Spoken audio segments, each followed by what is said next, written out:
আসসালামু আলাইকুম। আশা করছি আমরা সবাই ভালো আছি। অ্যাবজর্পশন কস্টিং এবং ভেরিয়েবল কস্টিং চ্যাপ্টারের এটা হচ্ছে 4 নাম্বার ক্লাস।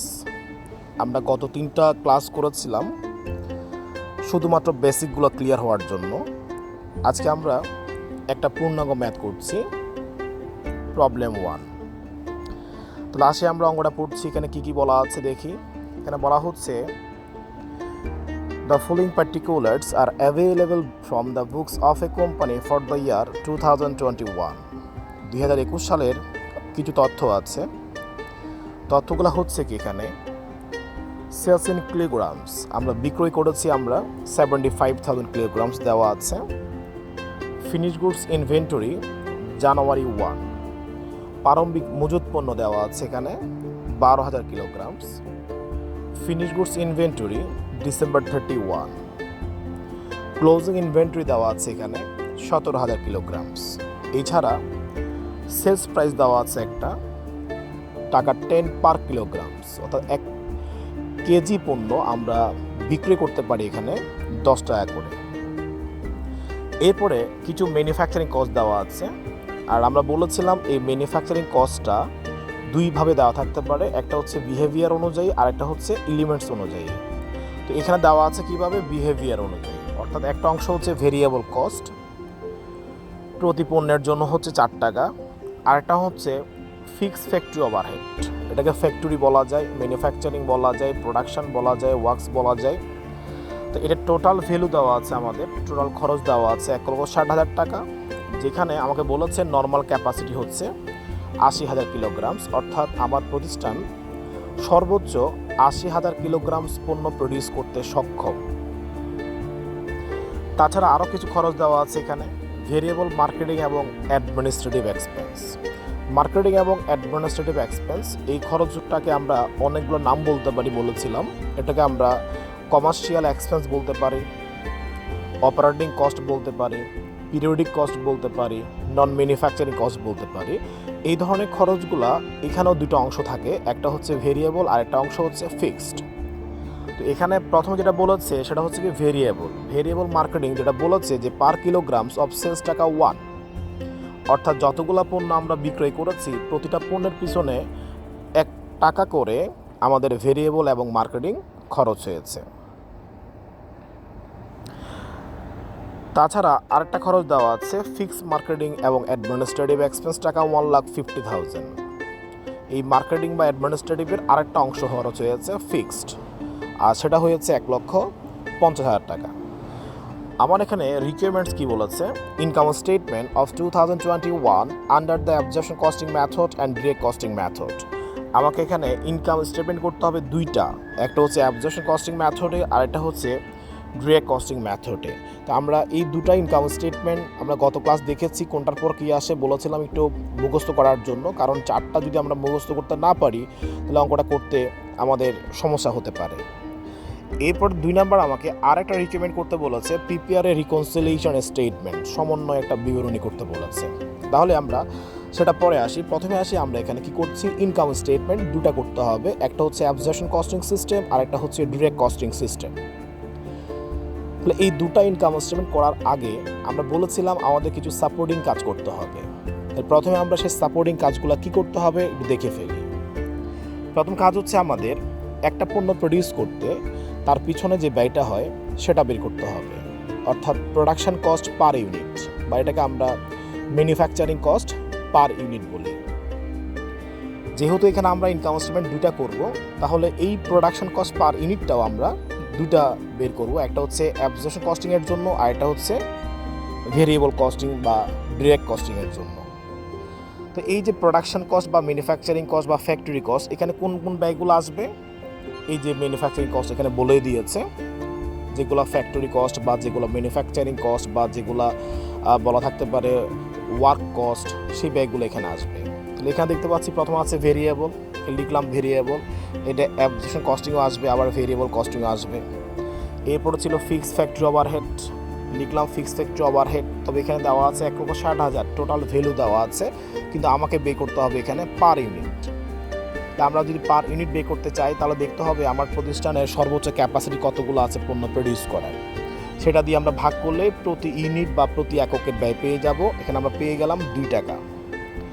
এটা যেহেতু ফিক্সড ফ্যাক্টরি ওভারহেড, আমরা বলেছিলাম এটার নাম হচ্ছে ভেরিয়েবল কস্ট। এখানে আসলে ফিক্সড কস্টটা আসবে না, শুধুমাত্র ভেরিয়েবলগুলো আসে, ফিক্সড কস্ট এখানে আসবে না। তো সব কিছু মিলিয়ে আমরা কি পেলাম, অ্যাবজর্পশন কস্টিংয়ে আমরা পেলাম একটা পণ্য যদি আমরা প্রডিউস করি তার পিছনে ব্যয় হয় 6 টাকা, আর ভেরিয়েবল কস্টিংয়ে আমরা পেলাম একটা পণ্য প্রডিউস করলে তার পিছনে আমাদের খরচ হয় 4 টাকা। এরপরে আরেকটা কাজ আমাদেরকে করতে হবে, সেটা হচ্ছে আমরা বলেছিলাম আমাদের এখানে ইনকাম স্টেটমেন্টটা করতে গেলে 4টা প্রোডাক্টের প্রয়োজন আছে। একটা হচ্ছে ওপেনিং, একটা হচ্ছে ক্লোজিং, একটা হচ্ছে প্রোডাকশান, আর একটা হচ্ছে সেলস। এই 4টা প্রোডাক্ট থেকে যদি কোনো একটা প্রোডাক্ট মিসিং থাকে, প্রশ্নে দেওয়ার না থাকে, সেটা আমরা এখানে বের করে নিব। তা আমরা দেখতে পাচ্ছি প্রশ্নে কী ছিল, সেলস ছিল, পেয়েছি আমরা। জানুয়ারি 1 প্রারম্ভিক ছিল, তারপর ডিসেম্বর 31 সমাপনী ছিল, তার মানে ছিল না কোনটা, অ্যাকচুয়াল প্রোডাকশান, অর্থাৎ এই হিসাবকালে আমরা কতগুলো পণ্য অ্যাকচুয়ালি প্রডিউস করেছি সেটা এখানে ছিল না। এই জন্য আমরা প্রোডাকশন ইউনিটটা বের করে নিলাম। যদিও এগুলো আমরা গত ক্লাস শিখেছি, আজকে আরেকবার রিভিউ করে দিচ্ছি। তো এই অনুযায়ী সেলস ইউনিট প্লাস হচ্ছে ক্লোজিং ইউনিটস প্লাস হচ্ছে সেলস ইউনিট মাইনাস হচ্ছে ওপেনিং ইউনিটস। দেখে আমরা মানগুলো বসাই দিলাম। ক্লোজিং আছে 17,000, এখানে দেখলাম। সেলস আছে এখানে 75,000 লিখলাম। ওপেনিং এখানে ছিল 12,000, সেটাও লিখলাম।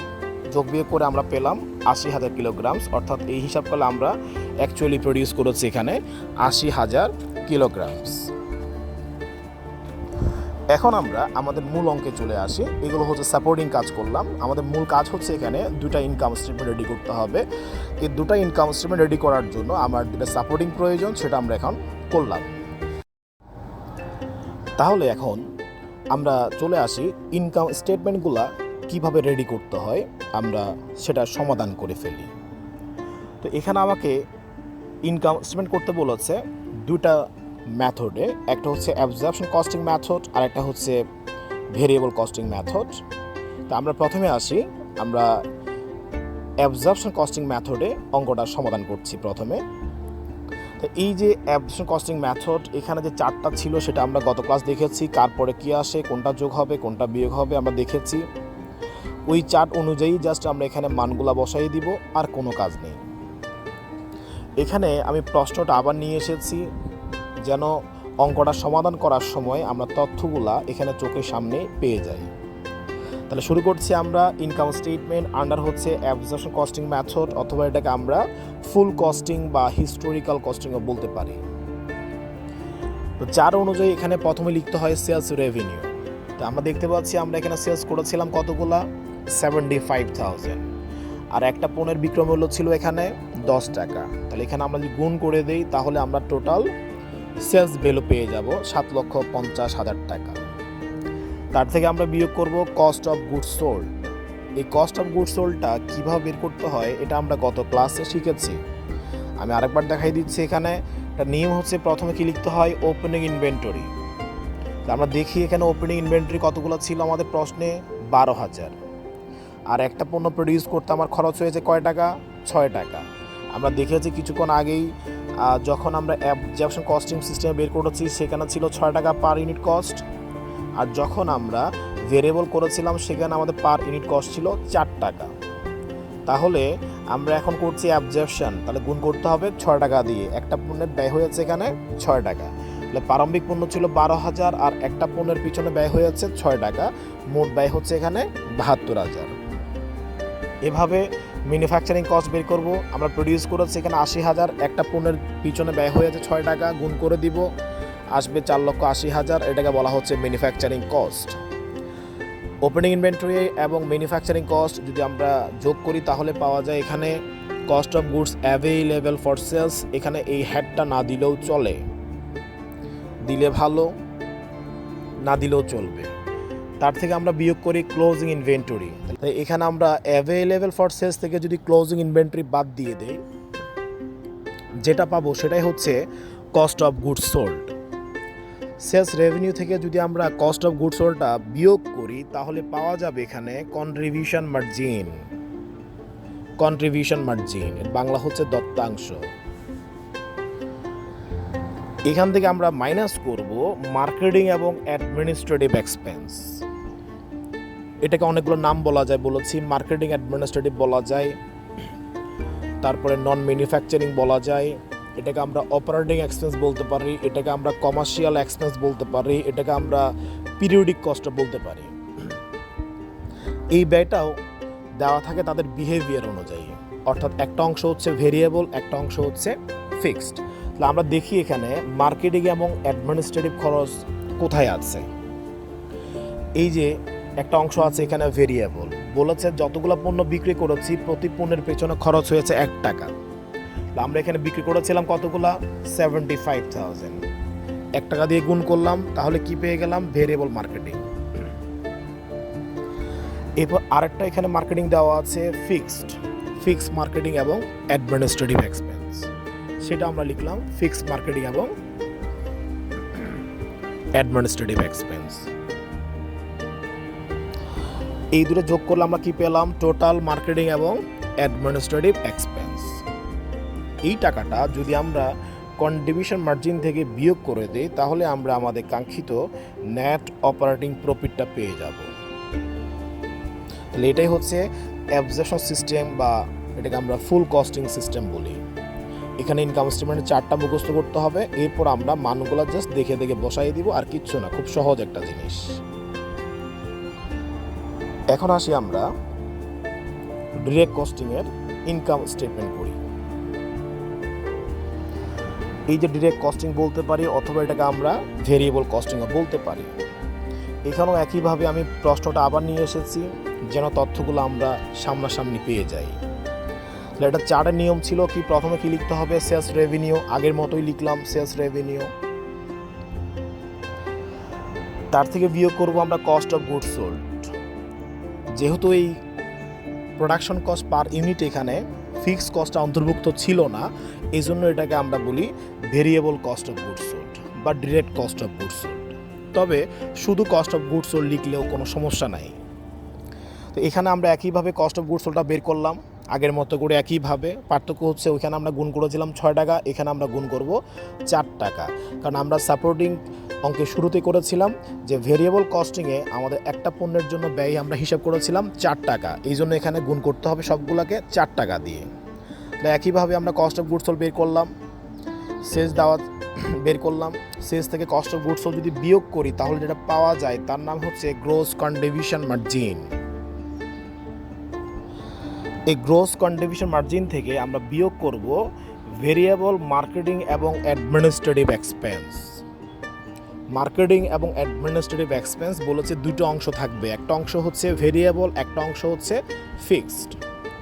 আমরা এখানে বিয়োগ করব মার্কেটিং এবং অ্যাডমিনিস্ট্রেটিভ এক্সপেন্সের শুধুমাত্র ভেরিয়েবল অংশটা, অর্থাৎ এই যে অংশটা, শুধুমাত্র ভেরিয়েবল অংশটা আমরা এখানে বিয়োগ করব। এখানে কি বলেছিল, একটা পণ্যর জন্য আমাদের খরচ হয় 1 টাকা, তাহলে কতগুলো পণ্য বিক্রি করেছি আমরা, 75,000। গুণ করলে পেয়ে যাচ্ছি total variable marketing and administrative expense.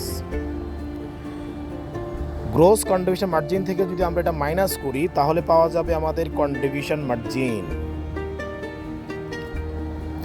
এই কন্ট্রিবিউশন মার্জিন থেকে আমরা বিয়োগ করব ফিক্সড কস্ট, অর্থাৎ আমার প্রশ্নে যতগুলো ফিক্সড কস্ট থাকবে সকল ধরনের ফিক্সড কস্ট এখান থেকে বিয়োগ যাবে।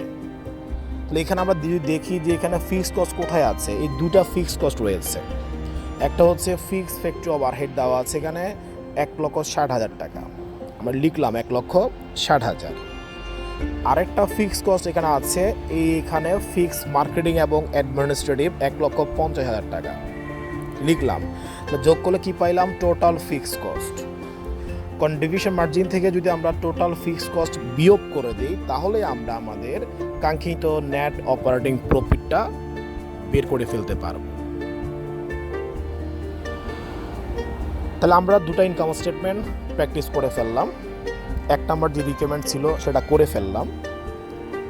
এরপর আমাদের 2 নম্বর একটা রিকোয়ারমেন্ট আছে, প্রিপেয়ার এ রিকনসিলিয়েশন স্টেটমেন্ট। সমন্বয় বিবরণী করতে বলেছে। তো আমরা দেখি তাহলে সমন্বয় বিবরণীটা কীভাবে করতে হয়। খুবই ছোট্ট একটা জিনিস।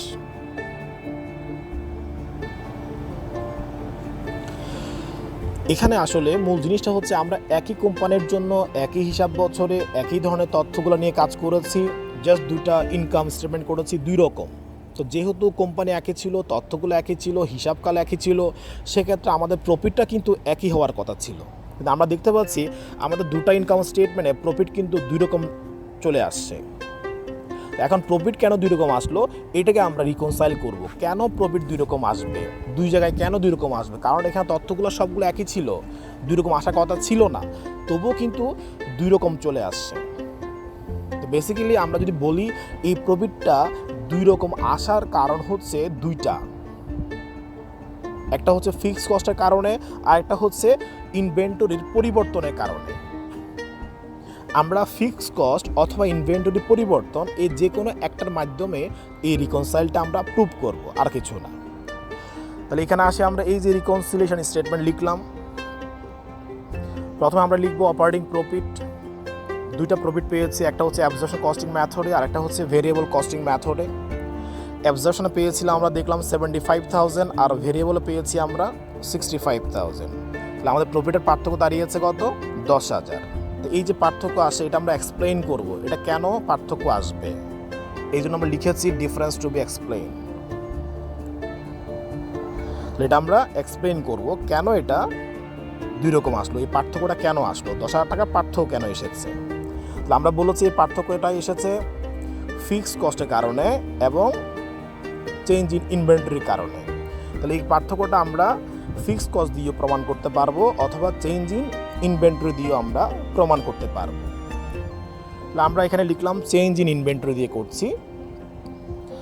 তাহলে চেঞ্জ ইন ইনভেন্টরি দিয়ে যদি আমরা দেখি under absorption costing method, inventory এখানে আছে কয়টা? দুইটা। ইনকাম স্টেটমেন্টে ইনভেন্টরি কয়টা থাকে? দুইটা, একটা হচ্ছে ওপেনিং, একটা হচ্ছে ক্লোজিং। আমি এদের নিয়ে আসছি এগুলো অঙ্কের বাহিরে, জাস্ট এগুলো নিয়ে আসছি এখানে দেখানোর জন্য। তাহলে প্রথমে আমরা কি লিখেছি? Absorption costing method. তাহলে এখানে আমরা কি করব? ক্লোজিং ইনভেন্টরি থেকে ওপেনিংটা বিয়োগ করে দেব, ক্লোজিং থেকে ওপেনিংটার পার্থক্য বের করব, চেঞ্জ বের করব। তো ক্লোজিং থেকে ওপেনিং বিয়োগ করে দিলাম অ্যাবজর্পশন কস্টিং মেথডে, চলে আসলো 30,000 টাকা। একইভাবে আমরা পরে লিখবো আন্ডার ভেরিয়েবল কস্টিং। এই যে এখানে ভেরিয়েবল কস্টিং, এখানে আমরা এই বিয়োগফলটা নিয়ে নিলাম, 68,000 মাইনাস হচ্ছে 48,000, ক্লোজিং মাইনাস ওপেনিং। তো এখানেও লিখলাম, এখানেও দেখলাম যে আমরা ডিফারেন্স বের করলাম কয় টাকা? 10,000 টাকা। তার মানে আমার ইনভেন্টরি যে পরিমাণ পরিবর্তন হয়েছে, আমার নেট প্রফিটটাও কি হয়েছে? একই পরিমাণ পরিবর্তন হয়েছে। এটাকে আমরা বললাম ডিফারেন্স এক্সপ্লেইনড। এই পার্থক্যটা আমরা এক্সপ্লেন করে দিলাম যে আমাদের ইনভেন্টরি যে পরিমাণ পরিবর্তন হয়, আমাদের নেট প্রফিটটাও কি হয়? একই পরিমাণে পরিবর্তন হয়। তার নেট প্রফিটটার পরিবর্তনের কারণ হিসাবে আমরা ইনভেন্টরির পরিবর্তনটাকে বলতে পারি। এটাই হচ্ছে রিকনসিলিয়েশন স্টেটমেন্ট। খুবই সহজ জিনিস। আর এখানে আমি এগুলো আসবে না, এগুলো হচ্ছে জাস্ট আমি এখানে তথ্যগুলো জানার জন্য, দেখার জন্য এটা নিয়ে এসেছি আর কি। তাহলে এটা হচ্ছে আমাদের পূর্ণাঙ্গ অঙ্ক। অ্যাবজর্পশন কস্টিং এবং ভেরিয়েবল কস্টিং চ্যাপ্টারের পূর্ণাঙ্গ ম্যাথগুলো হচ্ছে এটাই। দুটা ইনকাম স্টেটমেন্ট করতে হবে, আর একটা হচ্ছে একটা রিকনসাইল স্টেটমেন্ট করতে হয় মাঝের মধ্যে, সবসময় আসে না, মাঝের মধ্যে আসে। আশা করছি আমরা মোটামুটি হলো এটা বুঝতে পেরেছি অঙ্কটা। আমরা পূর্ণাঙ্গ ম্যাথের আরও ক্লাস দিব। ততক্ষণ পর্যন্ত সবাই ভালো থাকবো, সুস্থ থাকবো। আসসালামু আলাইকুম।